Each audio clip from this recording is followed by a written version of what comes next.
વાંચશો અને એની જે પદ્ધતિ છે એનો અભ્યાસ કરશો તો ધ્યાનમાં આવશે કે આધુનિક જીવનના જે પ્રશ્નો છે એને આ બધા કથા સર્જકોએ ખૂબ ઉત્તમ રીતે અહીંયા વાચા આપી છે. વીણાપાણી પાટની એમના અપરાજિત નામના કથા સંગ્રહથી ખૂબ જાણીતા છે. એમની જે અહીં કથા છે એ છે શંખનાદ. આ કથામાં અનેક કષ્ટો સહન કર્યા પછી આત્મબળ અને આત્મવિશ્વાસથી આત્મનિર્ભર બનેલી એક ગ્રામ સેવિકા પુત્રીનું પાલન પોષણ કરતા સ્વતંત્ર અને એકાકી જીવનયાપનની અહીંયા વાત છે. એના જીવન સંઘર્ષ અને ખુમારી અને નારી ગૌરવની અહીં કથા છે. અને બાલ્યાવસ્થાથી જ સુખ અને શિક્ષણથી વંચિત રહેલી આ સ્ત્રી ભણવા માટે અથાગ પરિશ્રમ કરે છે. અત્યાચારી શરાબી વકીલ સાથે એના લગ્ન થાય છે. પતિના દુર્વ્યવહારથી વ્યથિત બનેલી આ નારી હિંમતપૂર્વક ઘર છોડી દે છે અને આત્મનિર્ભર રહીને બાકીનું જીવન વિતાવવાનો દ્રઢ નિર્ધાર કરે છે. નારીના સ્વયં પ્રયત્ને થઈ રહેલા ઉત્થાનની દ્રષ્ટિએ આ વાર્તાને નારી ચેતનાની કથા આપણે કહી શકીએ. ત્યારબાદ અભિરાજ રાજેન્દ્ર મિશ્રની ભગ્ન પંચર કથા આવી જ નારીવાદી કથા છે. આ વાર્તાની નાયિકા યુવાવસ્થામાં જ વિધવા થઈ છે. પિતૃગૃહમાં તે પિતા અને ભાઈ ભાભીના મેણા ટોણા અને અપમાનોનો ભોગ બને છે. દિવસોની યાતના અને માનસિક સંઘર્ષ પછી માતા પિતાના સંવનનની એકાંત વાતો કાને પડતા તે વિધવાવસ્થાની કષ્ટમય જિંદગી છોડીને પોતાની પ્રતીક્ષા કરી રહેલા જયદેવ નામે યુવક સાથે પુનર્વિવાહ કરવાનો નિર્ણય કરે છે. આ કથામાં વિધવા વિવાહ અને સમાજમાં વિધવાની યાતનાનું ચિત્રણ થયેલું છે. શીર્ષક ભગ્ન પંજરહ ખૂબ સૂચક છે, વ્યંજનાસભર છે.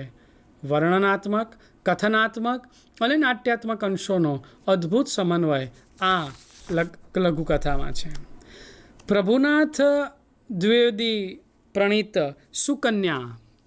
આ કથા એ ટૂંકી વાર્તાના અનેક વિશિષ્ટ ઘટકોનો સફળ વિનિયોગ કરી બતાવ્યો છે. મહા મહિનાની કાળી અમાસની રાત, 20 વર્ષીય અપરિચિત કન્યા, એનું નિશબ્દ રુદન, વાર્તા નાયકની કન્યા પ્રત્યેની સહાનુભૂતિ, કન્યા દ્વારા પોતાના લગ્ન વિશેની સમસ્યાઓનું વર્ણન, દહેજ પ્રથાનો ભોગ બનેલી યુવતીની કરુણતા અને વાર્તા નાયકનો યુવતી પ્રત્યેનો સમભાવ અને નાયક અને સુકન્યાના લગ્ન સાથે આવતો કથાનો પૂર્વ નિર્ધારિત અને વાચક દ્વારા અપેક્ષિત અંત એ આ કથાના આકર્ષણ બિંદુઓ છે. આ વાર્તાના અંતમાં મુકાયેલા જે પદ્યો છે એ કન્યા રત્નની સ્તુતિ રૂપે રજૂ થયા છે. એ વાર્તાના ધ્વનિને મુખર બનાવી દે છે. એ પદ્યો આપે ખરેખર માણવા જેવા છે. રસરાજ ઉપનામથી સંસ્કૃતમાં સર્જન કરી રહેલા ડૉક્ટર જયદેવ જાનીની સ્નેહાવતારહ એ નામની નવલિકા એ જ શીર્ષક ધરાવતા એમના નવલિકા સંગ્રહમાંથી આ સંચયમાં સંપાદિકાઓએ પસંદ કરી છે. આ સ્નેહાવતાર આજના પોલીસ ખાતા અને ન્યાયતંત્રમાં પ્રવર્તતા અંધેર અને સ્વેચ્છાચારની કથા છે. સ્નેહની મૂર્તિમંત પ્રતિમા નારાયણીને પુત્રવધૂની હત્યાના આરોપસર જેલમાં પૂરવામાં આવે છે. કર્તવ્યનિષ્ઠ, જવાબદાર અને સમભાવપૂર્ણ પોલીસ ઇન્સ્પેક્ટર દેવરાજ એવું માને છે કે આરોપીને ન્યાય અપાવવો, ગુના પાછળ રહેલું સત્ય શોધી કાઢવું એ પોલીસ અધિકારીની ફરજ છે. તો વ્યક્તિઓની ઉલટ તપાસ કરીને એ બધું શોધી કાઢે છે. નારાયણી પ્રેમાળ માતા સાસુ છે અને સ્નેહની આ મૂર્તિએ હત્યા કરી જ નથી એ તથ્ય શોધ્યા પછી દેવરાજ અને નારાયણી વચ્ચેનો પુરાણો લાગણીનો સંબંધ પણ તાલમેલિયા શૈલીમાં સૂચવાય છે. મિત્રો, નવો જ વિષય લઈને રચાયેલી આ વાર્તા એની ભાષા, વાતાવરણ, પાત્રચિત્રણ અને સંવાદોની માર્મિકતાની દ્રષ્ટિએ નોંધપાત્ર છે.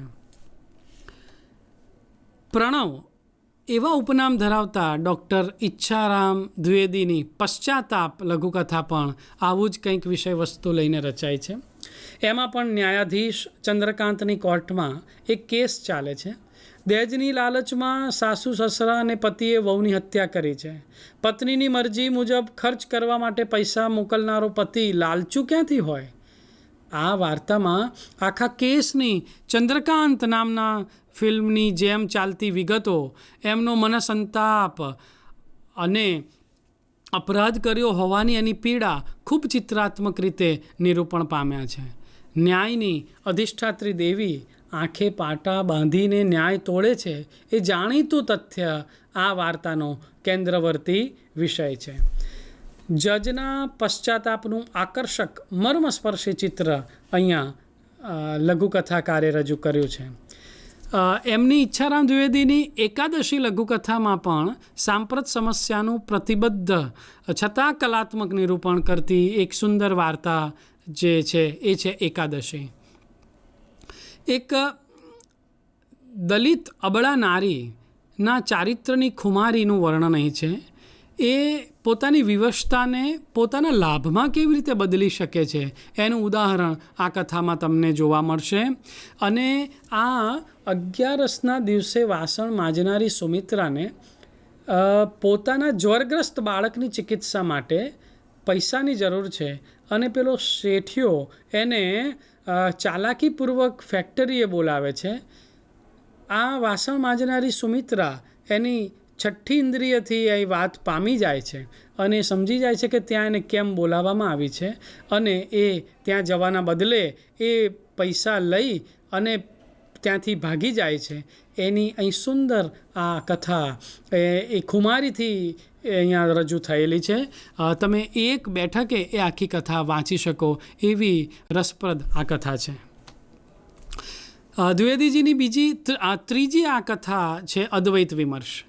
નેરેટિવ ટેકનિક કથન પ્રયુક્તિની દ્રષ્ટિએ આ કથા અત્યંત મહત્ત્વની છે. જાસૂસી કથા જેવું એમાં આકર્ષણ છે. આ વાર્તા શરૂ કરો એટલે અધૂરી અને મૂકી જ ન શકો. એક બગીચામાં ભેગા થતા 4 વૃદ્ધો રોજે રોજ મળે છે અને પોતાની અનુભવ કથા પરસ્પર વહેંચે છે. ચારેય વચ્ચે એક દિવસ અદ્વૈત નિષ્ઠા વિશે ફિલોસોફિકલ ચર્ચા શરૂ થાય છે. દરેક પોતે વાંચેલા પુસ્તકોને આધારે અભિપ્રાય આપે છે. પણ મધુસૂદન દત્ત નામના એક નિવૃત્ત જજ છે. એ પોતાની કારકિર્દી દરમિયાન કોર્ટમાં આવેલા એક અજીબો ગરીબ અસાધારણ કેસનું સ્વાનુભૂત બયાન રજૂ કરે છે. એકાદશીમાં દલિત શોષણ, પશ્ચાતાપમાં આદર્શ ન્યાય વ્યવસ્થા અને અદ્વૈત વિમર્શમાં નિર્વ્યાજ પ્રણયનું નિરૂપણ ઈચ્છારામ દ્વિવેદીજીએ ખૂબ સફળતાપૂર્વક કર્યું છે. હવે આપણે વાત કરીએ આપણા ગુજરાતના જ કથા સર્જક ડૉક્ટર હર્ષદેવ માધવની. એમની કથા છે ભગવાન દાસ. આ ભગવાન દાસ લઘુકથા એ એમણે કથા સામાયિક કથા સરિતમાં વર્ષો પહેલાં પ્રકાશિત કરી હતી અને એ એમની સ્મૃતિ કથા લઘુકથા તરીકે એમણે અહીંયા વર્ણવેલી છે.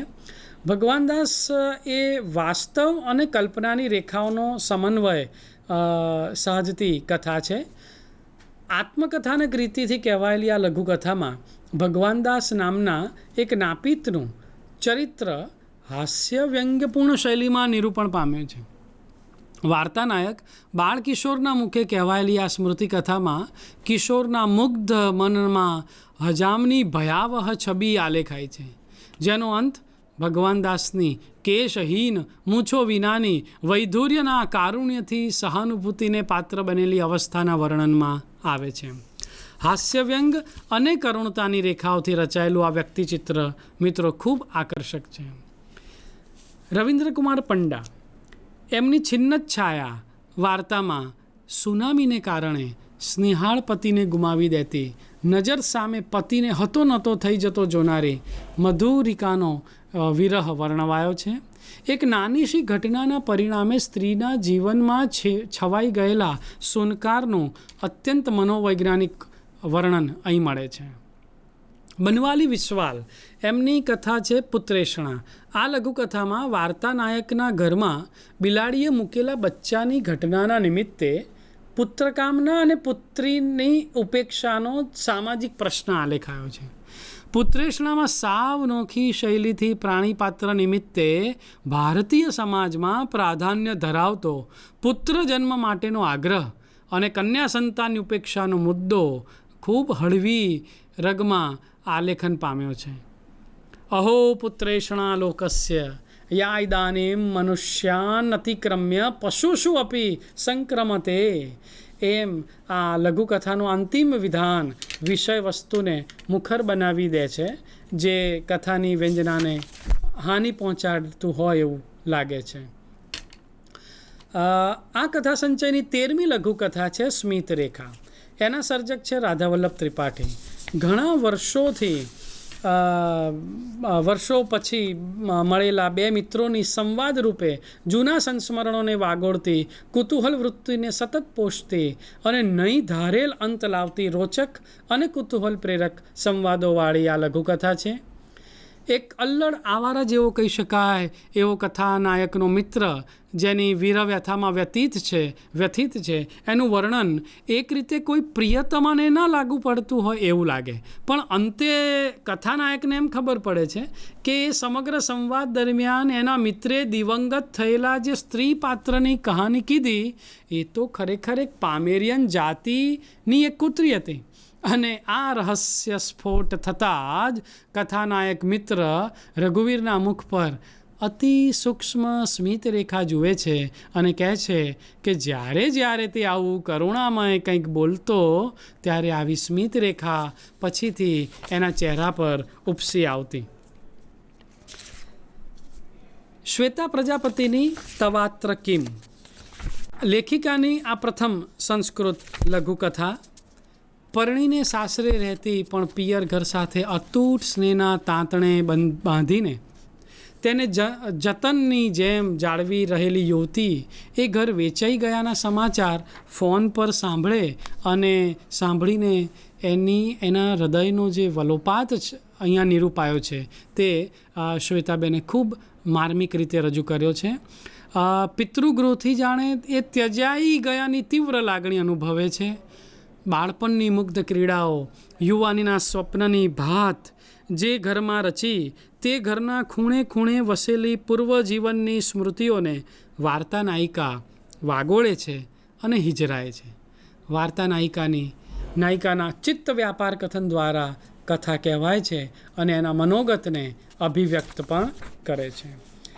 તો મિત્રો, આ સંસ્કૃત લઘુકથા સંચયમાં આ રીતે 14 લઘુકથાઓ સ્થાન જે પામી છે તે એક પોતપોતાની રીતે જુદા જુદા રંગો લઈને આપણી સમક્ષ આવે છે.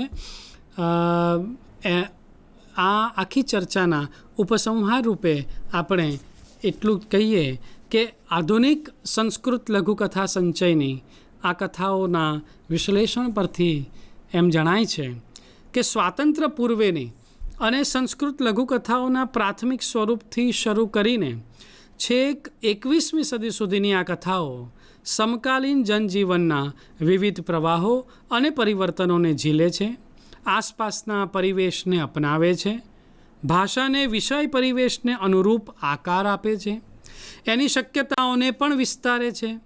સંસ્કૃત ભાષાના પ્રયોગોમાં પરિવર્તન આવતું દેખાય છે. નવા પરિવેશને અનુરૂપ નવા શબ્દોનું સર્જન કરી અપનાવાઈ રહ્યા છે. પશ્ચિમમાંથી ઉદ્ભવેલા સાહિત્ય સ્વરૂપને સંસ્કૃત ભાષામાં પણ કલાત્મક રીતે સિદ્ધ કરી શકાય છે. એની આ વાર્તાઓ પ્રતીતિ કરાવે છે.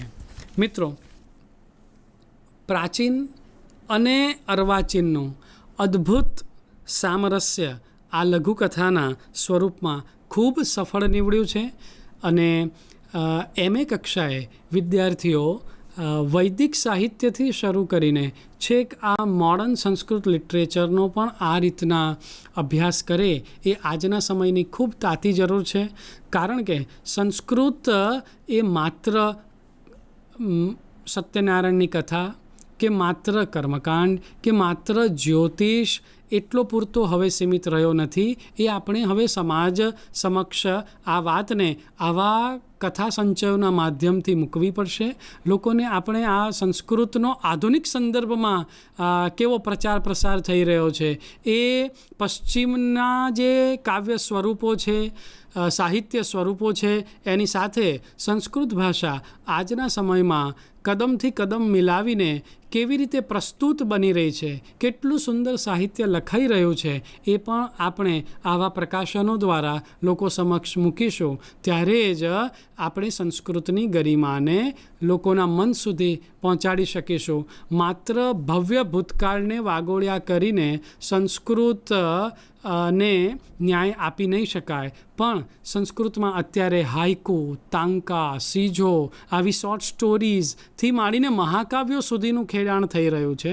સંસ્કૃતમાં પત્ર પત્રિકાઓ નીકળી રહ્યા છે. સંસ્કૃતમાં સમાચારો દૂરદર્શન પરથી અને આકાશવાણી પરથી પ્રસારિત થઈ રહ્યા છે.